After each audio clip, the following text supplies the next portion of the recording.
What if one of the healthiest habits you've followed for years has been working against you? Not because walking is bad, but because you've been doing it at the wrong time. Millions of people follow the exact same routine every day. Eat, wait a little, go for a walk. It feels healthy. It feels logical. It even feels productive. But what if that routine has been quietly teaching your body to ignore the very fuel you've been trying to burn? If that's true, then this isn't just a small mistake. It's a mistake repeated thousands of times over a lifetime. And here's what's fascinating. Changing when you walk may completely change what your body does with every meal that follows. Once you understand why, you'll never look at a morning walk the same way again. Picture tomorrow morning. The world is still quiet. No breakfast, no coffee, no phone in your hand. You lace up your shoes and step outside. Nothing feels unusual. You're simply walking. Yet inside your body, millions of cells instantly realize something is different. Not because you're exercising, because of when you're exercising. That tiny difference completely changes the instructions your body receives. And this is exactly where almost everyone gets fooled. Most people believe walking automatically burns body fat. It doesn't. Your body doesn't burn fuel based only on movement. It burns fuel based on what's available first. That one decision changes everything that follows. Think of your body as having two energy accounts. One is your checking account. That's the energy from the food you've recently eaten. The other is your savings account. That's the energy stored as body fat. Now here's the question. If your checking account is already full, why would you ever spend your savings? You wouldn't. Neither would your body. Remember that thought. Because in a moment, it's going to explain why one walk can produce a completely different metabolic response than another, even if both walks cover the exact same distance. Let's start with the routine most people already follow. You eat, then you head outside. As your meal is digested, fresh fuel begins entering your bloodstream. Your body immediately notices. To keep everything balanced, it releases insulin, a hormone that helps move that fuel safely into your cells where it can be used. Your muscles are already working because you're walking, so they gladly accept that incoming energy. That's one reason a walk after eating can help reduce blood sugar spikes. So far, everything sounds great, but here's the part almost nobody talks about. Lowering blood sugar and training your body to rely on stored fat are two completely different goals. And confusing those two ideas has led to years of misunderstanding. Your body isn't asking, should I burn fat? It's asking something much simpler. Do I already have easy fuel available? If the answer is yes, the decision is already made.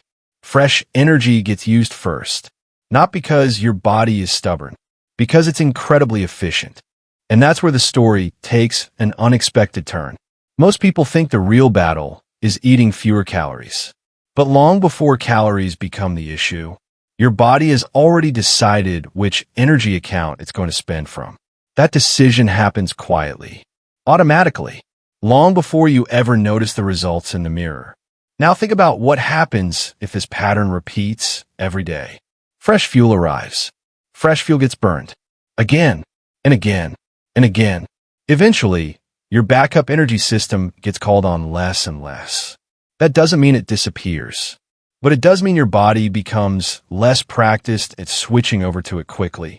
And that's exactly why some people feel unusually tired, hungry, or sluggish just a few hours after eating.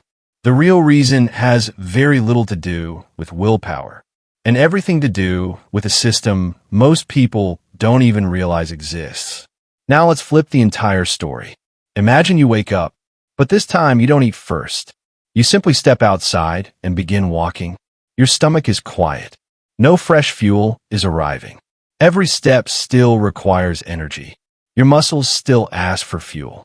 But this time, the answer they receive is completely different. Instead of finding an easy supply waiting in the bloodstream, your body is forced to look somewhere else. And the moment it begins searching for that second energy account, an entirely different biological program switches on. That's the hidden mechanism most people never activate consistently. And once you understand what happens next, you'll realize why walking before your first meal isn't just the same habit at a different time of day. It's sending your body a completely different set of instructions. So what is that hidden program your body switches on? It's surprisingly simple. When there isn't a fresh meal waiting, your body stops looking for new energy and starts searching for the energy you've already stored. That's the moment everything changes. Not because you're walking farther, not because you're walking faster, but because your body has no choice but to ask a completely different question. If food isn't arriving, where do we get fuel now? For most of human history, that wasn't a problem. Moving before eating wasn't unusual. It was normal. Food came after the effort, not before it. Your body still understands that sequence. The problem is, most of us rarely give it the chance to use it anymore. The moment you begin walking on an empty stomach, your muscles ask for energy just as they always do.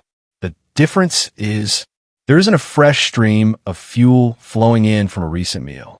So instead of waiting, your body quietly turns toward its backup supply. Think of it like a home with a backup generator. As long as electricity is flowing, the generator stays silent. The second the main power stops, it automatically comes online. Your stored body fat works much the same way. It isn't there by accident. It's there to keep you moving when food isn't immediately available. And because insulin remains low before you eat, reaching that stored energy becomes much easier. Here's the surprising part. This is where many people believe fat loss is happening. But this isn't even the biggest advantage. Burning stored fat during the walk is only the beginning. The real payoff doesn't happen until your next meal. And that's the part almost nobody talks about. As your walk continues, your fat cells begin releasing stored fatty acids into your bloodstream. Those fatty acids travel to your working muscles, where tiny energy factories inside the cells convert them into usable fuel. You don't feel any of this. You simply keep walking, step after step, breath after breath. Yet your body is quietly powering movement using energy it stored long before today. But here's where the story takes an unexpected turn. The walk isn't just changing what you're burning now. It's preparing your body for what's about to happen next. Imagine a dry sponge sitting on the counter. Pour water onto it. It absorbs almost everything. Now imagine a sponge that's already soaked. Pour more water over it. Most of it simply runs off. Your muscles behave in a surprisingly similar way. Before your walk, their energy reserves are already relatively full. But every step gradually creates more room. Not empty, just ready. Ready to receive the next supply of fuel. That's why the timing matters so much. When you finally sit down to eat, your muscles aren't overloaded anymore. They're prepared, almost like they're reaching out for the nutrients you've just eaten. Fresh energy moves where it's actually needed instead of lingering in the bloodstream longer than necessary. Suddenly, your breakfast serves a completely different purpose. Instead of simply adding more fuel, it's replacing energy you already spent. That's a very different metabolic conversation, and it's one that begins long before the first bite of food. Now think about repeating that pattern again tomorrow, and the next day, then again next week. What happens when your body practices switching to its backup energy system over and over? Could it become better at making that transition? And could that explain why some people can comfortably go hours without eating, while others feel tired, shaky, irritable, or constantly hungry after only a short time? The answer has very little to do with willpower. It has everything to do with a metabolic skill that many people slowly stop practicing. And once you understand how that skill changes over time, you'll see why two people can eat the same meal, yet experience completely different levels of energy, hunger, and fat burning. Here's what's truly remarkable. Your body isn't just responding to today's walk. It's learning from it. Every time you head out before your first meal, you're giving your body another opportunity to practice something modern life rarely demands anymore. The ability to switch naturally between the fuel you just ate and the fuel you've been storing all along. That ability matters far more than most people realize. Think of it like driving a car with two fuel tanks. A healthy engine doesn't hesitate.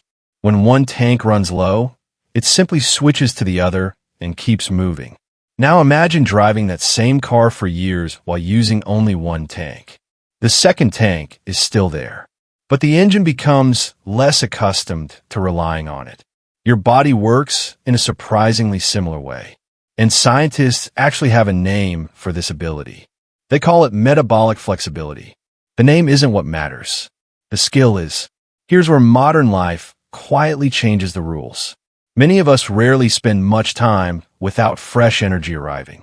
A meal, a snack, another drink with calories, then another meal.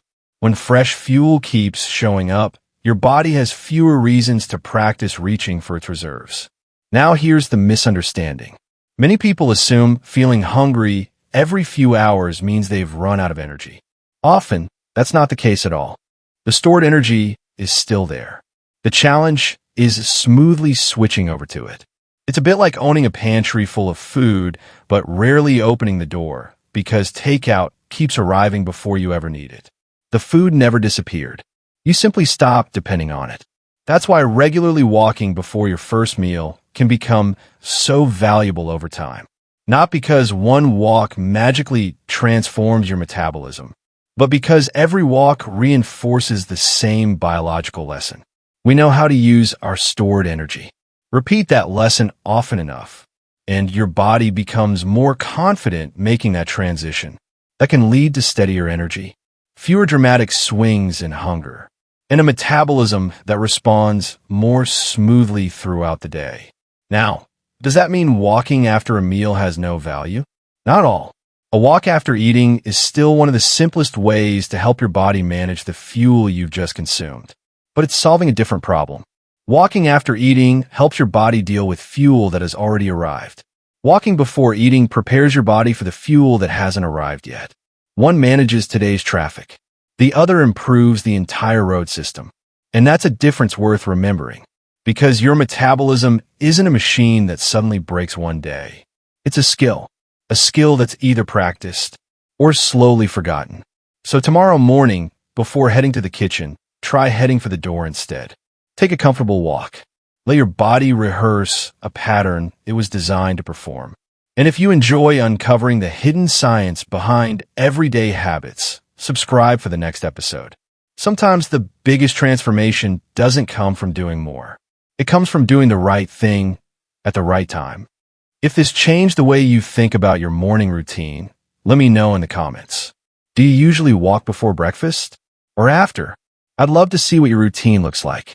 And if you enjoy evidence-based health stories that actually explain why your body works the way it does, hit like, subscribe, and I'll see you in the next one. Remember, sometimes the smallest change in timing creates the biggest difference.